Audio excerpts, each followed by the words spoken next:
देखिए, बर्फ से ढके शांत जंगलों में गांव वाला हाथों में टोकरी लिए चलता है। पेड़ों के तनों से झांकती एक अनोखी टिंडर फंगस, जिसे अमड़ू कहा जाता है। ये साधारण कवक नहीं है। सदियों से लोग इसका इस्तेमाल करते आए हैं, कभी आग जलाने में तो कभी अंदर हस्तकला बनाने में। सबसे पहले इसका निचला हिस्सा बराबर किया जाता है, फिर विशेष मुड़े हुए औजारों से धीरे धीरे भीतर का हिस्सा खोखला किया जाता है। यही से शुरू होती है एक प्याली का आकार लेने की प्रक्रिया।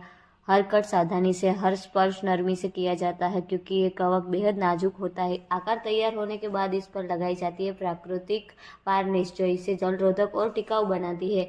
हर परत के बाद प्याली को कई दिनों के लिए सूखने के लिए छोड़ दिया जाता है, ताकि हर रंग तैयार चमक गहराई से बच जाए। मजबूती के लिए भीतर और बाहर दोनों ओर लगाया जाता है टाइल्स की राख और चावल के गुंद का मिश्रण।